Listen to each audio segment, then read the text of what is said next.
Limitless Wrestling fans, it's another edition of the Limitless Wrestling Podcast, coming to your ears, wherever you may listen to this, on whatever podcast distribution service you use, or YouTube. John Alba here with the czar of Limitless Wrestling, Randy Carver. Randy, what is cooking today?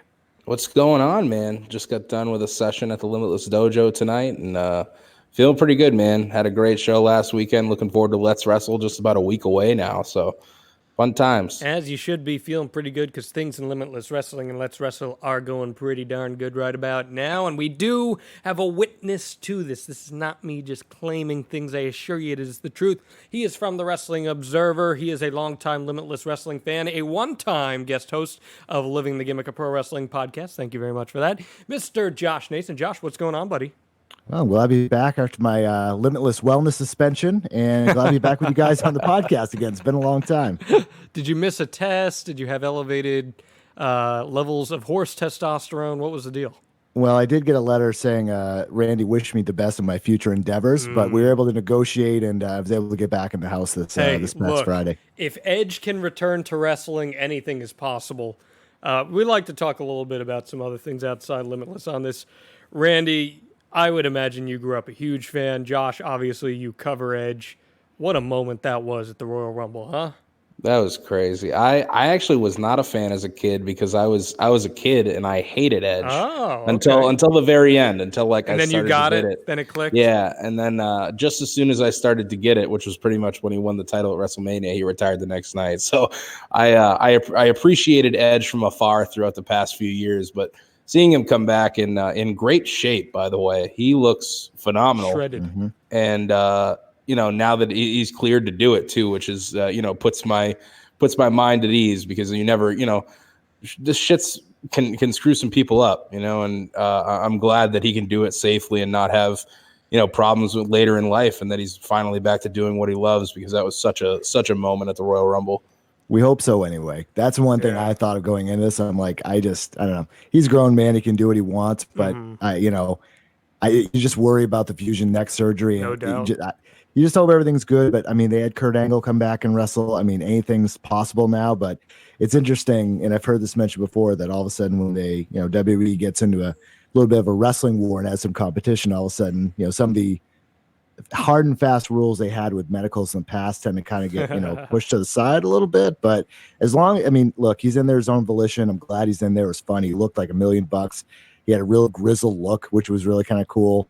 Messed up AJ Styles' shoulder on a spear and a kind of an accident there. But he was, it's awesome to see him back. But I hope health wise, I hope now and forever, I hope he's good. No doubt. He is the man. It was an awesome moment in pro wrestling. You just crave those moments, man. That electricity, and I think about them in Limitless. There's been so many of those kinds of moments.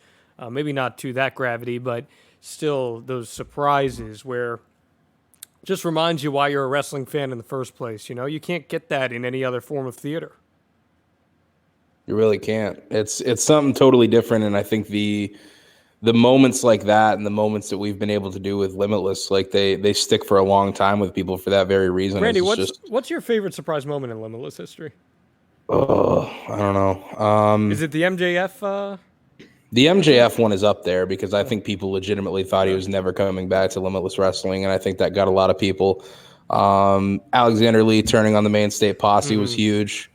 I think that's one of those moments where absolutely nobody saw that coming. And I would also say we had to that caliber moment this past Friday with Chris Statlander unannounced appearing and answering Daniel Garcia's open challenge, which just blew some people away, because I think a lot of people thought Chris Statlander's time in Limitless Wrestling was over. I think a lot of people thought that. So being able to put that together with Chris was a really special moment. Any on your end, Josh? Any favorites? Yeah, the MSP, Alexander Lee turning on the MSP, that was my favorite moment of 2019 by far. I thought it was, and it was, I think we talked about in the podcast before. I text Randy very sparingly because I know he's busy, especially during shows and things like that. But that was a few I actually texted him that after that happened. I was like A++. That was just amazing. That was one of my favorite shows, if not my favorite show of the entire year last year. So that was up there. The Statlander appearance this past Friday was really good, because to Randy's point, I thought she was done, and all of a sudden she appeared, and that was great. And I think personally is that I actually really liked an intergender match, which was one of my top matches, if not my favorite match of last year, which was MJF versus Ashley Vox. I thought that was this way better than had he right to be, and it was flawless. It was so good. And that was one of my big surprise moments for me, that I loved an intergender match so much. Well, before we get into what happened at Flirtin With Disaster, we got to tell you about Practice What You Preach, coming to you on February 22nd in Yarmouth. And Randy, we can finally reveal it. The big get. Murdoch in Maine. It's happening. Trevor Murdoch is coming to Limitless Wrestling. I'm so excited for this. You helped facilitate this more than you know. I don't even know if Really? I told you this. No, you didn't. So I've been hitting up Trevor Murdoch for probably 8 months. I got an email from a fellow promoter who had booked him in the past, and unfortunately it was an old email, and I had no idea. How the fuck would I know? I didn't have him on Facebook or anything, and I had messaged him on Facebook too, but never got a response because I assumed it went to the request folder. But when you had tweeted him, this was a couple months ago, and he responded back to you, he finally saw a tweet from us, and I was able to, he gave me the follow back. We were able to DM, and then he added me on Facebook, and from there we just got to talking and set everything up. And I'm stoked. I think a lot of people are too, because a lot of listeners of the podcast came up to me at the show and were hyped about it, because we've been talking about him for, I don't know, fucking years on this podcast. Randy, was that old promoter Vince McMahon? Was that the guy that used to book him that you lost his email address? Yeah, Vinny Jr. as I like to call him. But yeah, he gave me a false email. This is so great. Oh, I guess all I could say, Randy, is you're welcome. Yeah. And I tweet also, Mr. Alba, I tweeted at you as that was happening, as that announcement was being made. Yes, you did. I got very excited. It took a while for you to respond, and you were tweeting about effing SmackDown. I'm like, what is this guy doing right now? This is priorities. Like one of the moments of all moments. And because I think you had poor reception out of there, and it didn't go through until a little later in the evening, I think. The Limitless Twitter account, which is always retweets me at some of these things, which is really cool, managed to get it right away. So I was on fucking commentary, John. I'm doing that from commentary, so you can step up a little bit. Okay, well, all I'll say is I am very, very excited for this. I cannot wait. Me too. Trevor Murdoch is the man who's completely reinvented himself on NWA Power, and I love this stuff, Randy. It's so great. That's what makes Limitless Wrestling so great. Anything else you want to say about that show coming up, other than the fact that you continue to ignore my name suggestion? I do. Main event that night was announced at the show. We haven't announced it on the Facebook yet, but it is Chris Dickinson making his return to Limitless Wrestling, the Dirty Daddy, going one-on-one with Retro Anthony Green for the Limitless Wrestling World Championship. We also announced this week Jake Something makes his return, Warhorse makes his return, and Chris Statlander, who is in Limitless Wrestling to stay, will be at Practice What You Preach on February 22nd. Tickets go on sale this Friday, so if you're listening to this on when this drops on Thursday, you've got a day to prepare yourself. 7 p.m. Friday night, limitlesswrestling.com/tickets. Front row and VIP usually sell out within a couple minutes, so if you're looking to get those, get on quick.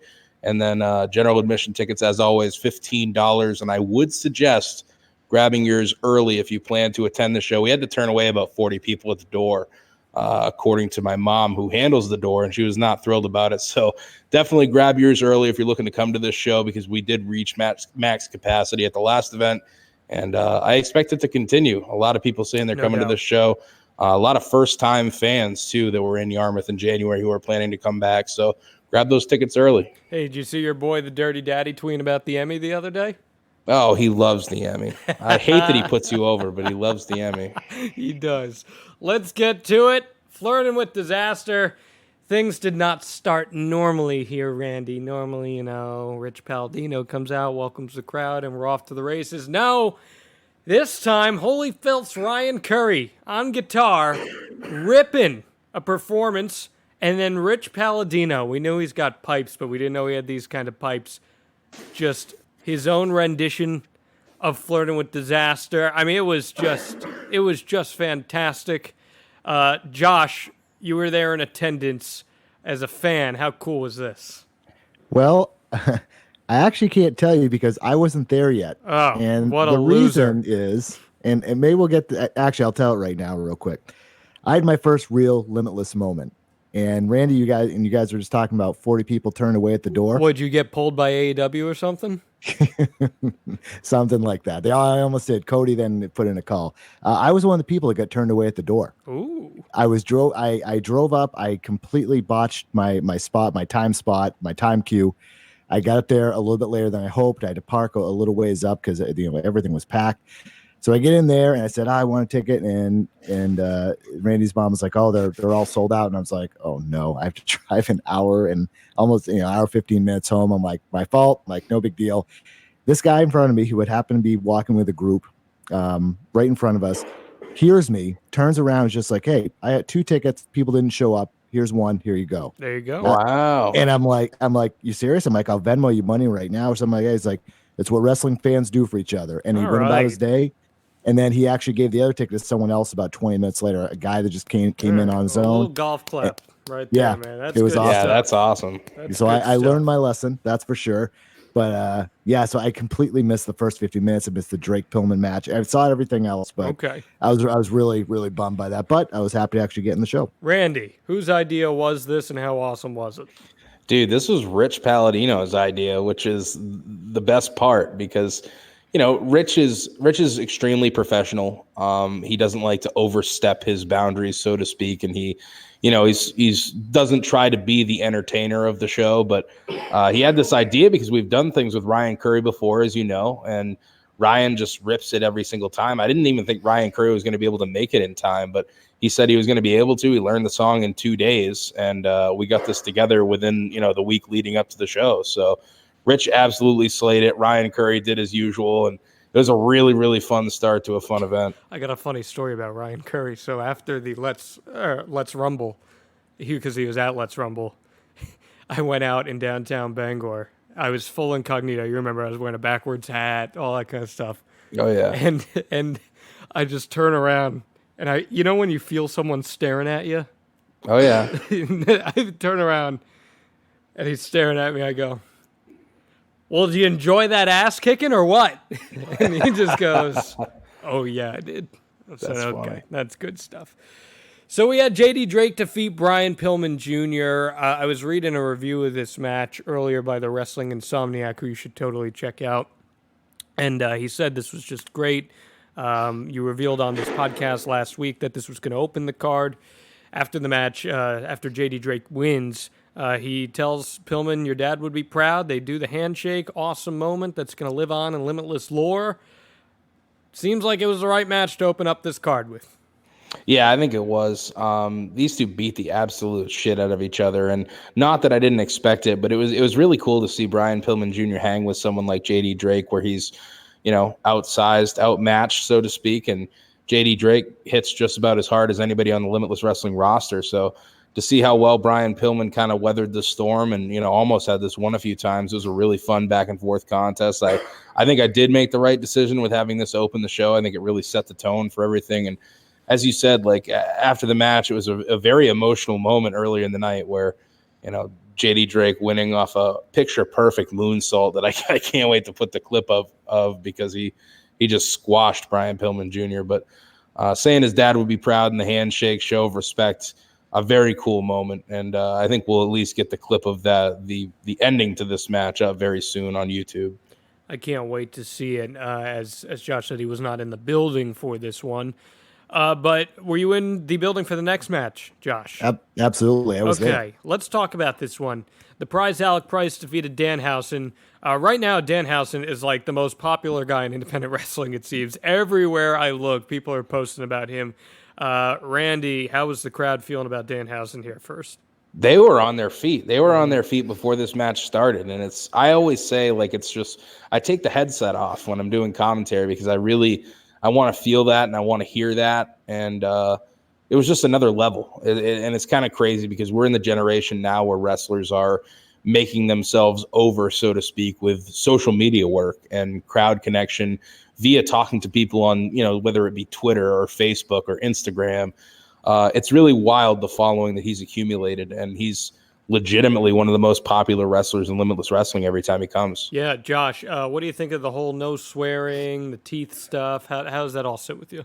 Man, to echo off what Randy's saying, it is incredible how much this guy has really got over with the Maine crowd. And it reminded me of Teddy Hart, who used to be a member of Limitless, and just for some reason, there's certain guys that the crowd they grab and they're like, this is our guy now. And Danhausen is it. And was this his first singles match in Limitless? Because he's done scrambles and stuff before, right? Yeah, this was the first one-on-one because his debut was in March. He was a part of a 6-way scramble. Yep. He was back in October, a part of a 4-way dance. So this was the first singles match for Danhausen. And it was a perfect, to me, just a perfect foil to have in Price, who is so, as much as Danhausen is loved in a short amount of time in front of this Limitless crowd, Alex Price is reviled. And this was a nice, just a perfect kind of mirror image of each other. And in the big groups, you don't see a lot of classic faces, heels, things like that. And not necessarily like Danhausen is quote unquote like a white meat baby face, but people love him so much and they want to will him to win. The whole thing with the teeth and all this stuff, everything just worked in this. And this was really good. I'm excited to see hopefully that Danhausen comes back a lot in the years ahead. And we'll see if he gets obviously picked up somewhere else and all that stuff. But he's a very interesting character and someone that just seems to like people just really take to him because he's so unique in a way that's hard to describe. We would be remiss if we did not do a deep dive into Alec Price as well. The Prize has established himself as a force in Let's Wrestle. He won Let's Rumble. He's going to be eventually challenging the Masshole Mike McCarthy for the Let's Wrestle Championship. But in Limitless Wrestling, after having a barn burner with CJ Cruz, he went out and he challenged JD Drake, got his ass handed to him, but stood in there and showed that he's got balls. Well, he goes one-on-one with Danhausen here, and he gets his first win inside a Limitless Wrestling ring. This guy is on the rise. Randy, why should people be buying high on Alec Price's stock right now? I mean, you kind of said it yourself. He's been tearing up Let's Wrestle. He's virtually untouchable in Let's Wrestle right now, and we'll see if that leads him to the championship. He challenges in March against the Masshole Mike McCarthy, but this is a much-needed win. This kind of solidifies Alec Price as not just some dude who's, writing checks he can't cash. He's finally cashed a check. He's got a victory, and now if he can string a few together, I think he could rise himself up the ranks of Limitless Wrestling pretty quick in 2020. He's so deceptive because he's not a quote-unquote big guy by any means. He's pretty small. He's like 170 pounds. And he's lanky, too. Josh, what are your impressions of him? Well, it took me a while to warm up to him, but now that this match definitely made me think of him a lot differently. I think, and especially just because he's such a heel, right? And I think it's such a fun dynamic to have. And on these shows, everyone loves everyone when they come in, right? Because it's like, oh, the first time I'm seeing this actor, this team, or this performer, whatever. So when you're able to have that real dynamic, that's fun because that's how a lot of us actually get into watching this stuff is cheering for the bad guys and good guys and so on, all that. But he's talented in the ring. He's athletic, and as you mentioned, he's lanky, and he's it's going to be fun to see how he evolves, and especially as he gets in the ring with maybe more seasoned veterans or things like that. I mean, I think the Drake match was a big step towards that. But he's got a future there. It's just if he can keep developing and learning and working and all that, yeah, there's something there for sure. And it's interesting how from the outside to kind of seeing how he's being booked on these cards, it's obvious that Randy has a lot of belief in him as well. Well, Randy, why are you giving so much to this guy? Is it because of just how he's worked his tail off in Let's Rumble, and that do you like the fact that he's not afraid to call his shot? Yeah, I mean, I always like. I don't know other way to say it, but a ballsy individual, someone who's not afraid to take big chances like that and really, take a risk and put themselves out there. But I've also got to see Alec Price for about a year now, a little over a year at this point. And just I'm able to understand what he brings to the table. And I think it's something, honestly, that's going to be crucial for Limitless Wrestling moving forward. I think he's going to be a core roster member and a big time player for us moving forward because he is a guy who busts his ass. He's in the ring, every single week, multiple times a week, and providing really good matches every single time. And people love to hate him, but they love to watch his matches. And he's very entertaining and very fun to watch. And I think that people are going to be excited to see what's coming for him in February.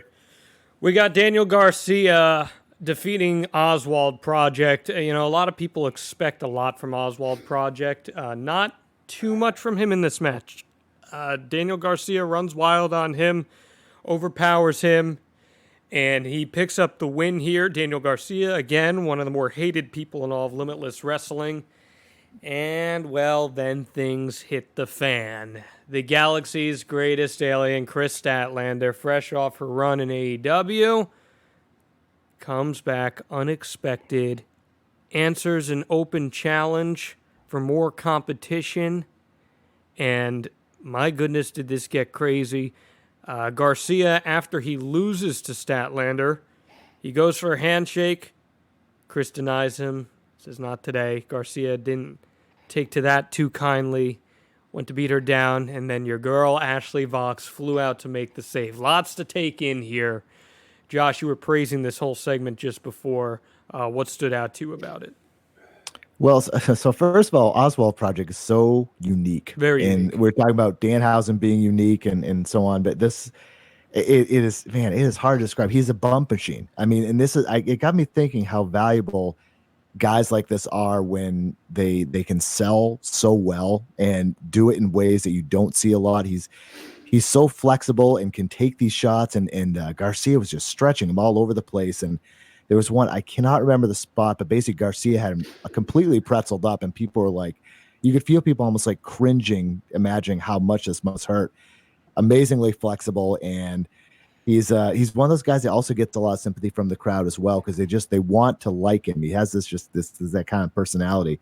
It just kind of gives that off. And Garcia, he's starting to kind of figure out this more aggressive heel persona. You can tell he's kind of working out. I was checking out some of his tweets, before the show, and he was joking. Turned out, I guess he was joking. He made a T-shirt like, Daniel Garcia is a boring wrestler or something like that, because I guess he must get this a lot of places. And he's just he's trying to work into this whole, like, I don't want to have to hurt this guy. I'm clearly better than him. Obviously was able to beat him, and then obviously the Statlander thing was such a big surprise, and that was a lot of fun too. I think once it got going, the chain wrestling a little bit, the groundwork kind of got a little bit slow. The second half of the match was outstanding, and people really got into it. The fact that Statlander was there was just a bonus, and the fact we had a full length match out of it was a double bonus. So this was a lot of fun, and Daniel Garcia sent home packing once again. Now Chris Statlander comes out, and the Limitless crowd cannot believe it. Randy, you knew this was coming. The anticipation must have been killing you. What was the payoff like for you there? I mean, I love moments like that all the time. It's not too frequently that we're able to pull something off like this. It's very few and far between. So when everything comes together in a situation like that, of course, it's super exciting. And I was very anxious for it to happen. And then I thought the match was very good. It was a fun collision. I mean, I agree with Josh where it kind of had a weird beginning to it, but as it got rolling, like, this was a lot of fun to watch, and it was a very back and forth contest. And Chris Statlander, I think people shocked that she was able to pin Daniel Garcia, even though Daniel Garcia just went through 5 minutes with Oswald. But a very fun match, and a win to get Chris Statlander back on track, which does hold a lot of traction now that she's going to be in Limitless Wrestling moving forward. We can kind of put that rumor to rest that she's leaving. Yeah, go ahead, give some credence to that. Yeah, it's hats off to AEW, because they're allowing talent, not all talent. I want to make that clear before people go fucking tweeting me asking for the Young Bucks every show. Too late, I just did it. Thank you. There are, and I don't know the specifics of the contracts. I don't ask either, but there are certain contracts with people that they use where they do allow them the freedom to accept independent bookings. Sometimes it's only for a certain few promotions. Sometimes the talent has free reign. In this scenario, we're able to continue booking Chris Statlander moving forward, and she's going to be a part of Limitless Wrestling for at least the first half of 2020. She's booked on most of our dates moving forward, so you can definitely expect to see more of Chris Statlander this year, and that victory over Daniel Garcia definitely starts her 2020 in the right direction. Yeah, did you get a chance to talk to Chris at all about her experiences in AEW so far? I haven't a ton. I mean, she's obviously making quite a name for herself on Wednesday nights, but I haven't asked a ton. Mm-hmm. Why? Do you have questions? No, I was just curious if she had anything to share about those. I'd be interested in hearing some of that.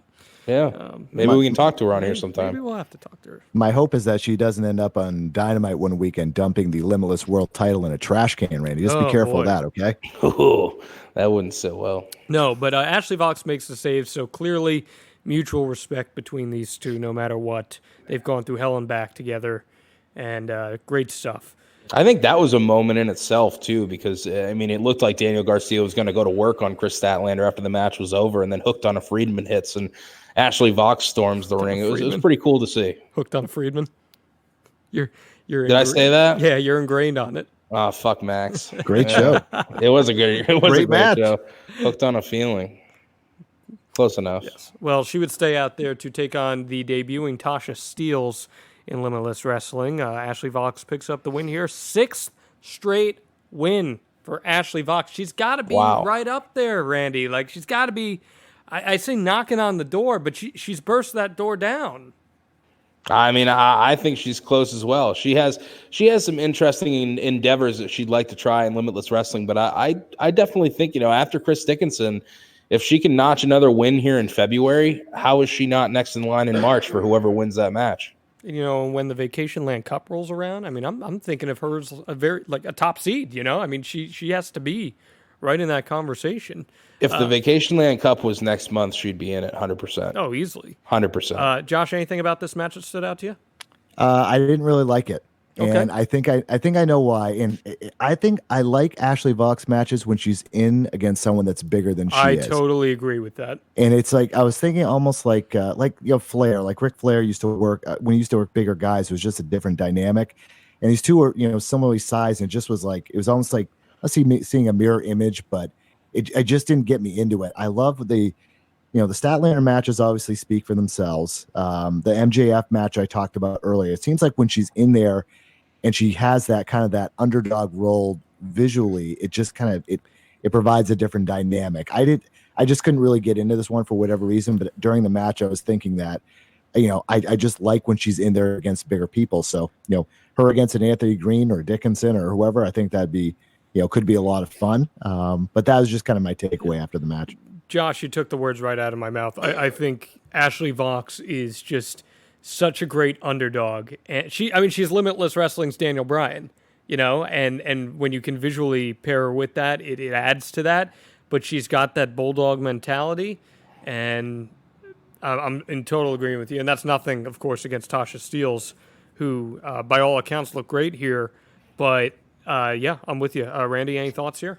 I like this one a lot more than Josh. I think it's cool to see the other layers to someone like an Ashley Vox, where she is wrestling someone closer to her size. Tasha really impressed me as well. I hate making the comparison because they are in the same group together, but she reminds me of a female Christian Casanova, where she's extremely smooth inside the ring with everything that she does. I'm eager to see her against more Limitless competitors. She's got a few more dates locked down for us this year, so she will be around Limitless Wrestling throughout the winter and spring. But I enjoyed this match. I think this is one of those matches where I feel like if it had maybe 2 to 3 more minutes and they were able to kick it into third gear and have the time to do so, I think it would have come off a little better than it did. But I still enjoyed this one quite a bit. Let's talk about this match. I cannot wait to discuss it. I saw this match. The Maine State Posse defeats the North, Ethan Page and Josh Alexander. Randy, you and I hit on this big time last week. We thought this was going to be an absolute barn burner. I thought it was. Another big win for MSP. I mean, these guys are they're just on fire. And you say it week in and week out, they're the best tag team in the Northeast, in your opinion. They march into Beyond Wrestling. They got screwed in Beyond Wrestling, but they made an impact. They are riding high. Josh, what'd you think of the match? I mean, what more can we say about these guys? They work well with everyone. I was thinking about, I was going to do this beforehand, but maybe for next time. I want to kind of look back at all the teams that they've wrestled and beat in Limitless in the last year. Every team that comes in, they're top talent somewhere else, and they work seamlessly and they look like they belong. And I think that's a testament to guys, and it's a testament that they're getting the trust to work with these guys, and it's just fun to see them have these different challenges and different looks. And I know from previous podcasts you guys have talked, and Randy has talked about wanting to bring other teams in to work with them and to mash and to kind of see how they do. And it's fun. I mean, there's no tag titles in Limitless, and that's been talked about before. But what's good is that even with no tag titles, there's still people are excited to see tag team matches, especially with these guys in them. And this was fun. Ethan Page is he really seems to have it figured out, and he was just talking to the crowd, but then he was able to flip to that kind of that more heel persona to get more fans to boo him.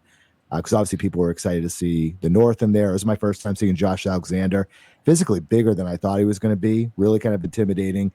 His facials are really cool. Like he was just staring down Aiden Agro a bunch of times, and it looked convincing, and this was just a lot of fun. And I mean, I was just thinking that, I mean, you could see MSP in Impact or AEW or one of these other groups. I mean, why not, right? And who knows? This could be the year that happens. I really hope so. Randy? Yeah, I agree with all that. Josh Alexander is an extremely intense individual. The North, Monster Mafia, however you know them, it's a team I've been trying to get to Limitless Wrestling for a long time, and this has been a match. I think I've talked with you about it, John. Mm-hmm. I've really wanted to do this since day one, but it just wasn't able to happen for a while. But that's a blessing in disguise.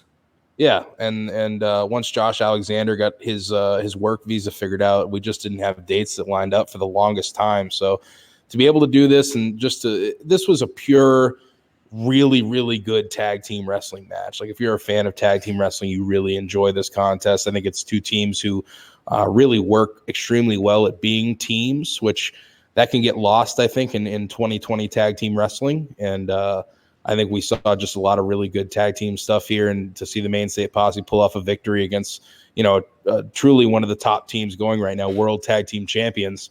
It's pretty cool, and it's a pretty big win for them. And, I'm interested to see what's next for them because, as you said, we want to continue to bring some of the top teams in the country here.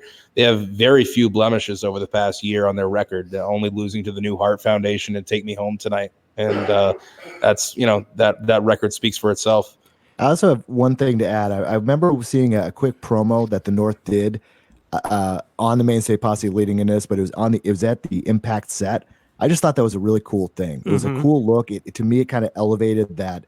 It didn't seem like they were just kind of being brought in, if that makes sense. It was like it just made it kind of feel just more big, if that makes sense. And I love that stuff. I don't know if that was their idea or whatever, but yeah, that was all them. And I agree totally. I thought literally the same thing when they sent it to me. I'm like, this is going to be pretty cool shit to put out there.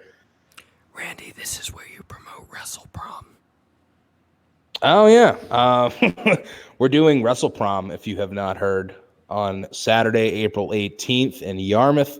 I talked to Harry actually this weekend, and he's looking to go all out on like decorations and making the Yarmouth Amvets look like a real life prom. So I'm super excited for it. It's going to be 8 teams tangoing for tag team supremacy. So we'll be seeing some promposals, I think, pretty soon on the YouTube, on the Facebook, wherever. But definitely be following that. Tickets going to go on sale after our March event. March is going to be Saturday, March 21st, by the way. So if you want to mark them down in your calendars, that is what our winter into spring is looking like. Okay, duly noted.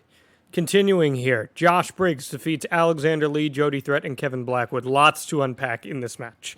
First off, Randy, you mentioned to me that you want to talk about Jody Threat, so by all means, the floor is yours. Yeah, I loved this match, and fuck you, John Alba, for thinking that it was not going to be good. I did not say it was not going to be good. I never said that. You can go back and listen to last week's episode. Well, I said I thought there would be some styles clashing potentially, but I did not say it would not work. Okay, I know. I went a little harsh there. You are just a dick. Sometimes, correct. I had a few people come up to me like as they were leaving the show who were actually laughing about our little banter on the podcast last week because they loved this match. And good, I'm glad. I think everybody really went in. This was the perfect match to have after intermission. If you haven't seen the clip, we had, before I get to Jody Threat, Brandon Kirk reemerges, and John, how about you speak about that? Because you sent me some messages that seemed like you were sick earlier today after watching what happened. So at the end of the match here, Alexander Lee and Joey Eastman is a expletive weasel. They were on their way to winning the contest. Yes. Joey Eastman was providing a lot of outside help, and Alexander Lee capitalizing on that. And then let's get to your favorite part of the match. So John. Brandon Kirk marches down to the ring. First time we've seen him since the Expo. And remember, he suffered that vicious injury in the Expo match. And, he straight up stabs Alexander Lee in the forehead with a set of skewers. And, he stabs him, and then he just starts patting them into his head, into his flesh. They're sticking out of his head. Alexander Lee is a crazy bastard.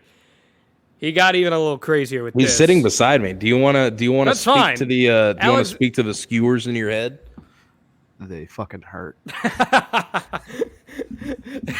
Well, Alexander Lee gets the skewers, and then he gets a pile driver right on the apron. And the skewers stayed in his head. They stayed in his head. I was sick. God mighty. Josh Nason, how the hell did you keep it together in person?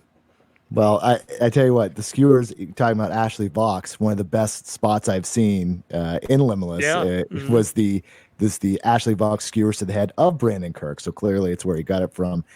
This was a lot of fun. Josh Briggs has been, since his injury, since his comeback, he's has impressed me a lot. The Anthony Green match at Fresh Blood? Yeah, Fresh Blood. Yeah, that was excellent. That was a lot of fun. This was really good. Just something seems to have changed. I don't know what it is. I think you guys may have alluded to it, but he's looked really good since coming back. I want to see Joey Eastman manage other talents as well as Alexander Lee. I think he adds a different dynamic. It's fun. I mean, if he was paired with Danny Garcia or something like that, he's an antagonist, and I love that because it harkens back to the kind of the old school 80s and 90s and so on. So I know you're not a big fan, John Alba, but I tell you what, more Joey Eastman I think is fun. And he also plays in a fantasy football league that I'm in as well, and I think I beat him a couple times. So we'll throw that out there. And Kevin Blackwood, I he had such a fun kind of a nice little comeback after the long layoff due to the injury. I want to see him get some more high profile matches. I hate to see him lose because he was on such an upswing, but I'd love to see him pick up some wins and get some momentum back, and maybe the Vacation Land Cup or something like that gets a good high spot there. But he's someone that I'm really kind of rooting for in a lot of ways, and I think his look consistently changes, and I think he's trying, and I think he's it's just something about him. I want to see him succeed. Yeah, I told him this show I really liked the change of his look for this show. I think it really fit Kevin Blackwood. And I want to talk about Jody Threat real quick because I think she had the match of her life in this fucking 4-way. And not that she hadn't had good matches before, but this was really, I think, the one that solidified that she's going to be a major player for us throughout 2020 because she just excellent throughout the entire match. And just I think there's some really fun potential matches that we can do with her throughout the year. So a great match all around, the perfect comeback from intermission, big win for Josh Briggs. And we'll talk more about Josh Briggs later as he stuck his nose in some business later on. Don't you try to make me look bad here. Josh Briggs is going to try to eat me if you do that again. Okay? You got me? He might. All right. Puff defeated John Silver. So Puff gets his moment here, Randy. And finally. This has been a long time coming. And he finally proves, yes, not only am I thick, but I am a thick boy. And Silver, after suffering the loss here, well, they celebrate with a beer. We get the nice hug. What a moment. Feel-good moment. The thick boys may be back together. Jay Freddy nowhere to be found here, but Puff did say a couple weeks ago that once he won this match, he would go find Jay Freddy and give him a big hug as well. Yeah, and I think this going back to the Ashley Vox Tasha match, I think we kind of uncovered a new layer of Puff that we hadn't seen yet, where Puff's not just like a comedy guy. He's not just out there to make people laugh. Like, he can really get it done when he's in the ring. And I enjoyed this one. As I said, I think we just saw a new side of Puff that I think a lot of people thought was not possible. And I think he did have some haters.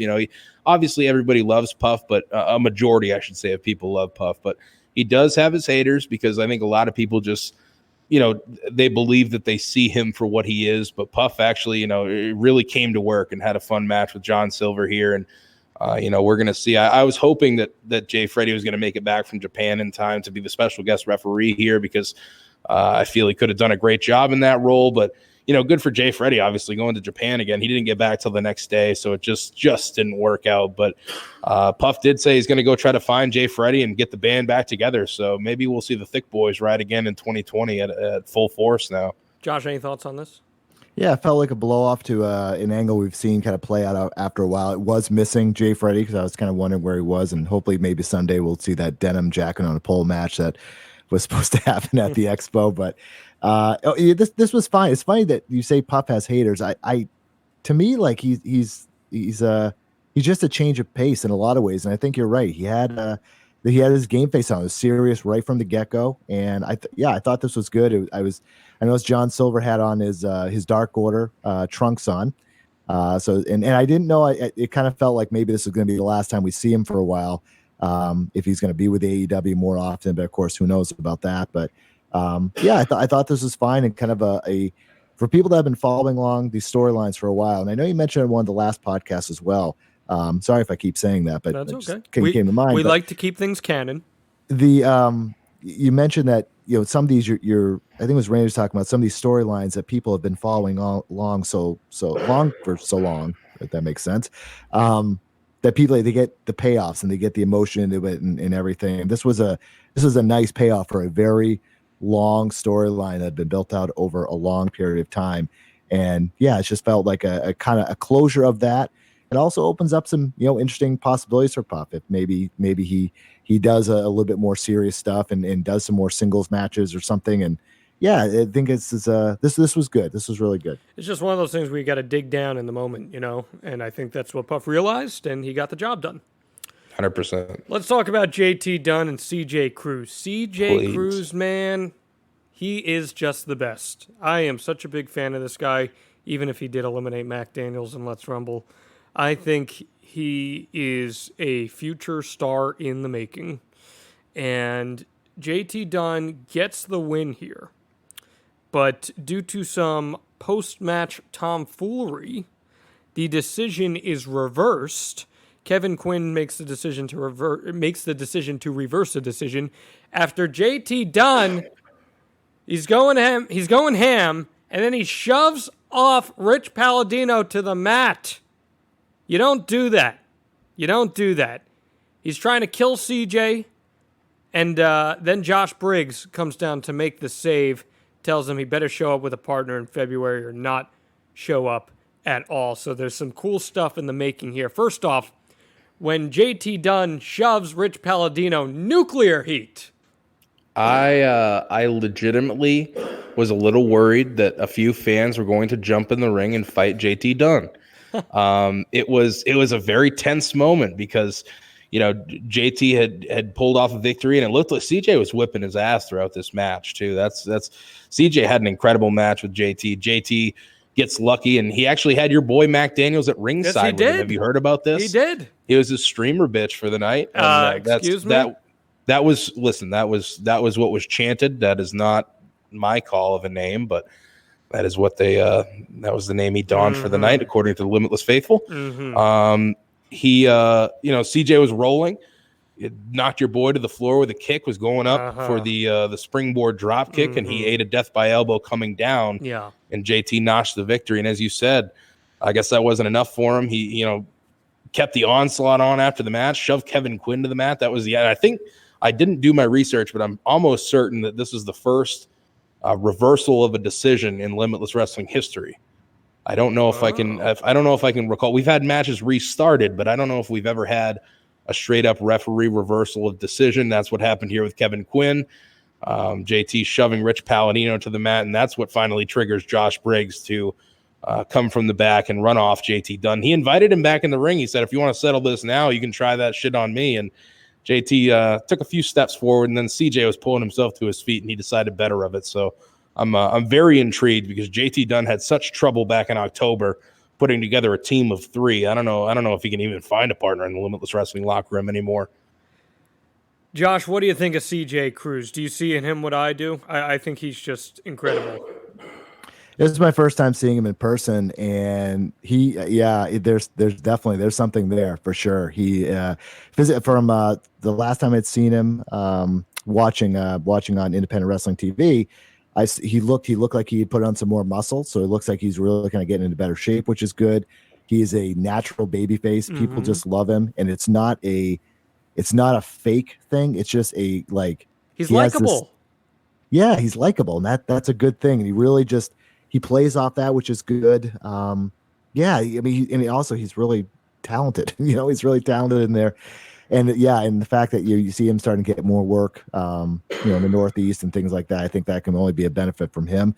The Palladino shove down, that was amazing. How many people just were really, really pissed. And if you guys remember, obviously you guys remember, back at the Expo show, JT Dunn chased Palladino essentially out of the ringside area and was like flipping him off and all that. So it's kind of a tie back to that. The only thing I didn't like about this was the referee reversal of the decision. That was the only thing I didn't really like. I think you could have just left it as is and it would have been fine. You could have done all the same stuff, but everything else was good. And some intrigue with Briggs and JT Dunn going into the next show. And CJ Cruz comes out to Toto, which is a plus.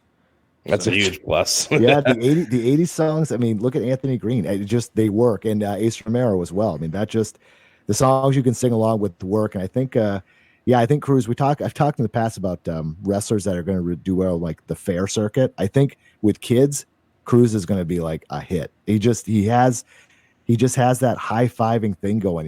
You don't see that a lot now. You agree with that, Randy? He's got it. What's that? You agree with that, Randy?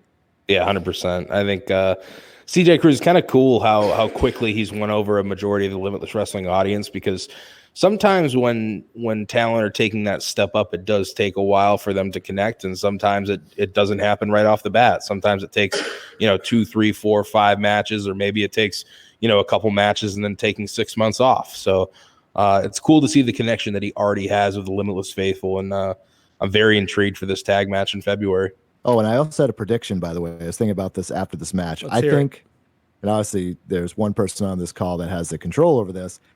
I think CJ Cruz is going to be the Limitless World Champion by the end of 2021. By the end of next year. Okay. Mm-hmm. Yeah. Well, I do. I hate to break it to you, but that's Mac Daniels. Jesus Christ. So streamer bitch or whatever they're calling him. Wait till he's their world champion. Hey man, it could happen, but I hope it's not under that name. Mac Daniels, Alec Price, CJ Cruz, 3-way for the Limitless World title at the biggest Limitless show of the year 2021. Mark it down, folks. Is that a John Alba in a shark cage? Is that a John Alba in a shark cage match? Yeah. Oh God. Yeah, I did salivate on that. You're right. Oh my God, inject that to my veins. All right, let's talk about it. Big time main event here. Anthony Green, Christian Casanova, Ace Romero. AG is still your Limitless Wrestling World Champion. I loved his interview in last week's episode. I thought he was very straightforward. Not so straightforward in this match, Randy. This was, I think, the wildest atmosphere we've had for a Limitless Championship match ever. Anthony Green was essentially the away team here, being, the guy who defeated MJF at the Expo, the fighting champion who's going to take on all comers. And now he's essentially the bad guy in this scenario because people are loving Christian Casanova. And obviously, like, Ace Romero had as many supporters as Christian, but it was just, Josh, you can speak to this as well. It was a wild atmosphere to kick off that match. It was crazy. I couldn't believe how many people were into Christian. It was amazing. And the fact that, because Anthony Green is, talk about moments of the year from 2019 when he won the Vacation Land Cup, and just that you mentioned that people were, just so emotional there that when he wins the title, people are even crying. The fact that he's been limitless all this time. And then to see the fans just kind of like turn on him and kind of just go with Casanova, it's very similar to WWE fans with Seth Rollins. It reminded me of that a lot when they were just like, we're good. And it's not like he's done anything either. That's the thing. Like, he hasn't changed a thing about himself, and actually, like, really proved, what he was saying about being a fighting champion by not only accepting the challenge of Ace Romero, but accepting Christian Casanova's challenge as well for this triple threat match. Well, They go in there. There were some crazy things in this match. That move off the top rope. The Tower of Doom. Tower of yes, Doom I don't off the know if top. I've seen that like executed to In that extent. degree ever. Me too. That's exactly what I was thinking when I was watching it. Christian Casanova was awesome in this match. No surprises there, right? No, and this was scary for a minute because Christian. He got hurt? Christian, Christian, like excellent throughout the first couple minutes of the match. Really was commanding the triple threat, and looks for a dive on the outside. Ace Romero catches him, powerbomb position, and hucks him into the ring. And it looked like, from my vantage point, and Christian would be the guy. We should talk to him on here soon, but Christian would be the guy to tell you for sure. But it looked like he smacked the back of his head off the side of the ring, and that's steel, obviously. And I was up out of my chair for about a minute, just trying to make sure that he was going to be all right to continue. And it just a scary moment that he had to come back from, and just an excellent match. I think this is one of the. I'll go out on a limb and say it's one of the best main events in Limitless history. You agree with that, Josh? I was curious about how badly he got hurt, because I was on the other side of the ring, and you just see people I was just kind of looking, because obviously people go with big spots anyway. Yeah. And, I was just watching people over there, and they looked legitimately concerned. So it was kind of one of those things of, oh boy, what's going on here? But he got back in there, and he didn't. If he was concussed, or I mean, who knows? He didn't miss a step. You wouldn't have known it. He was, he really opens some eyes. I mean, he has been, as you guys have alluded to in the past, but this one just, I was kind of thinking, is it one of those things where, sometimes you hear about in WWE and other places where you change the call, the finish of the match, because just the crowd just takes it to a different spot. I was kind of wondering, is there any chance that maybe, if he wasn't scheduled to win, maybe he is scheduled to win based on this? But this is maybe that just builds to potentially, a Green, Anthony Green Casanova title match down the road if he gets back Dickinson, and there's possibilities here. But he was there were so many crazy spots during this match, and the people, this was the last match of the night, and people were definitely, they were into it. They were fired up, and they'd gone through so much already too. Yep. Remember, it is all about the chase, and right now Christian Casanova is chasing. He said after the show that he was just blown away by the support for him. And he is the man right now. And even though Anthony Green steals this win, throws Christian Casanova out of the ring after Christian had this one, maybe there's some changes coming about here in Limitless. I mean, going against Chris Dickinson. Chris Dickinson's one of the more popular guys in Limitless Wrestling too, Randy. Yeah, and that's going to be a tough contest. I do want to say before we get done with this match, big time props to referee Tony P, who was right on top of that, that gnarly landing for Christian. Mm-hmm.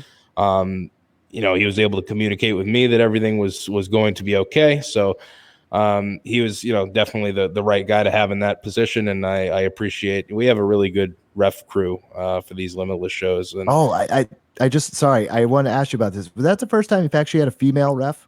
100%. Gina Monti, who is a product of the Test of Strength Wrestling School. She made her Limitless Wrestling debut, officiating a few matches, and she will be back because I think she did an excellent job. That's great to hear. Great stuff. I was just thinking about that, because you see now AEW has a female ref. WWE promoted one of their female refs of NXT up to the main roster, and it's seamless. It's one of those things where as long as they're good at their job, like anyone, it's normal. Any referee it doesn't matter. So it's refreshing to see that. And it just, there are female referees in the NBA now. I was just thinking about that when I was watching that match. It was cool. Like, you could have her referee a main event and it'd be just like, okay, whatever, it's not a thing anymore. No, you don't even think about it. I'm totally with you on that. So a great show, Flirtin With Disaster was, and as we said, February is just around the corner, February 22nd, coming right back there in Yarmouth. Get your tickets once they go on sale, people. You don't want to be like Josh Nason on the outside looking in. You don't want that, okay? Randy, let's close things out here with a little Let's Wrestle preview, because that is just around the corner on Saturday, February 8th. It is volume 13. I can't believe that. Same. Pick Your Poison is coming to you from the American Legion Post 84 in Orono, Maine. We got a lot of cool things going on here. First off, let's address the elephant in the room, why don't we? This video went online at the Let's Wrestle social media pages.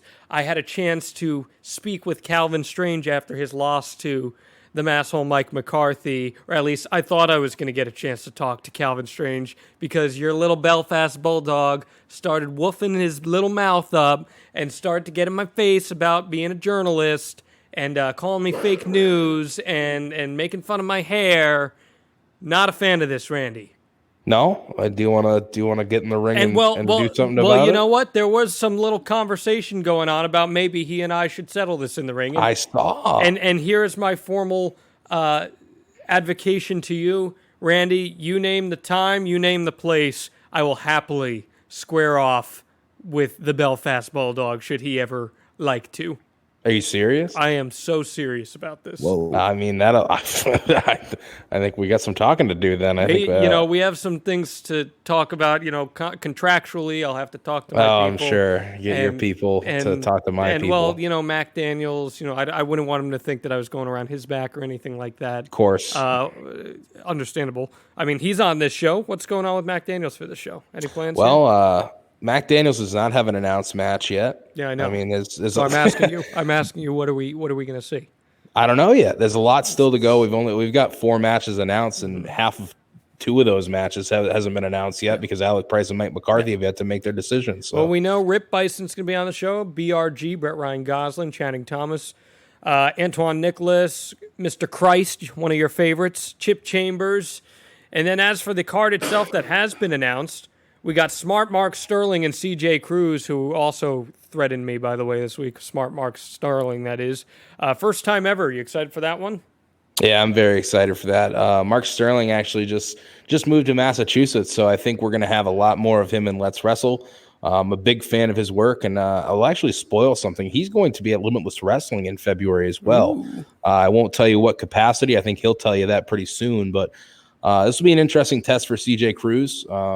This is another interesting match we're throwing at him in Let's Wrestle to see how he does with it. He just defeated DL Hurst at the Let's Rumble, nearly won the Rumble. Dude, that was a hell of a match that they had, by the way. That was excellent. Mm-hmm. I was a big fan of that match. So another big singles test for CJ Cruz. We'll see if he can get it done because honestly, if he can string a couple together in Let's Wrestle, there's no reason why he can't get a championship match down the line. We have the Let's Wrestle Tag Team Championship match. This one a long time coming. The Stigma, Erik Johnson and Brandino Davis versus the Maine State Posse. Erik Johnson trained the Maine State Posse. Now they're going to go at it. This should be a fun one. Yeah, this is a Maine Tag Team Dream match, and this is actually one that basically everyone in the contest wanted this match to happen. It just so happens the Stigma are still, the first ever Let's Wrestle Tag Team champions, still reigning with the championship. So this is actually going to main event. I don't know if we've announced that yet, but it's going to main event volume 13, pick your poison. So big time match for both teams. And, Erik Johnson said in an interview with you, John Alba, that, this could be a pathway for them to get into Limitless Wrestling if they can walk out victorious against the Maine State Posse. So big time implications that go beyond just the tag team championships for both teams in this matchup. Josh, who's been the most impressive Let's Wrestle talent that's made their impact felt in Limitless Wrestling, in your opinion?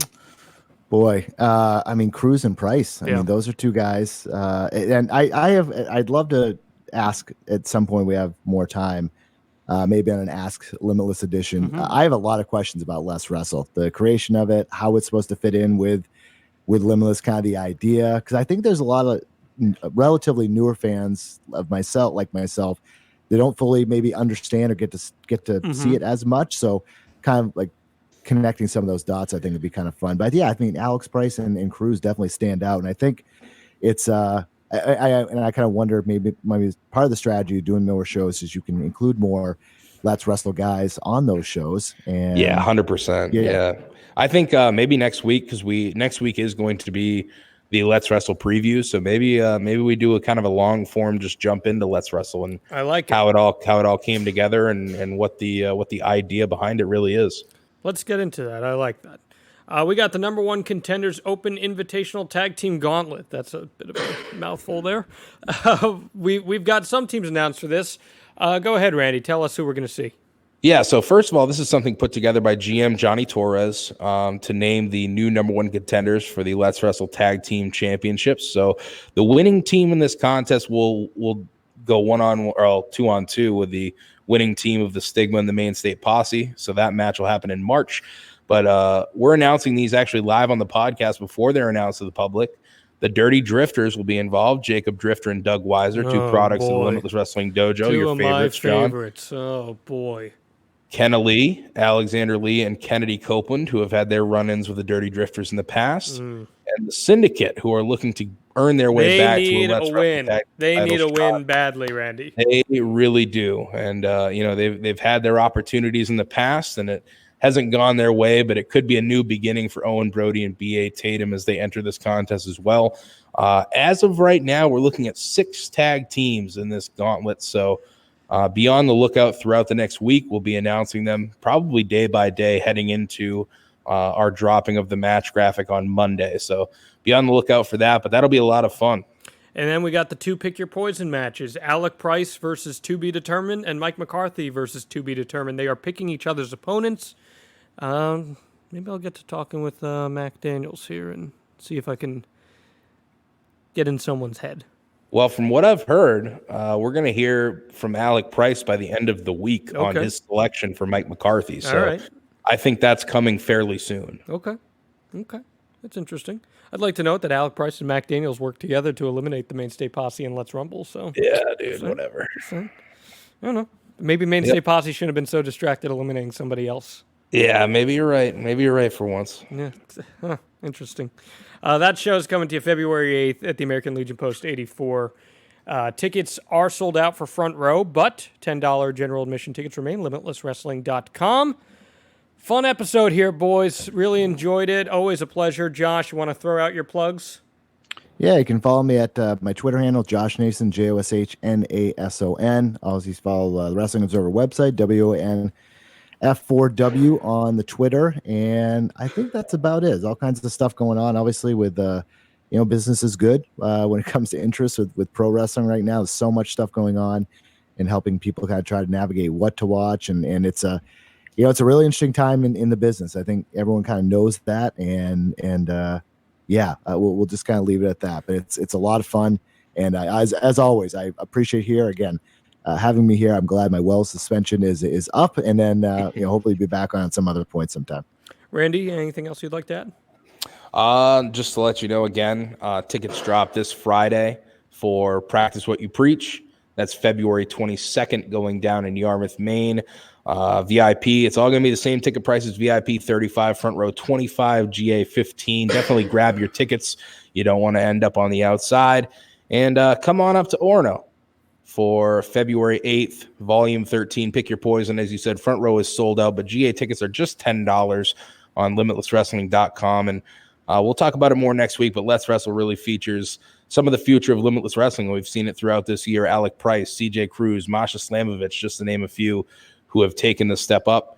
And I think we'll see more coming very soon. So very excited. Looking forward to next week's pod and looking forward to Let's Wrestle and especially Limitless Wrestling, February 22nd. It's going to be a really, really fun show. So am I. We will see you guys next time.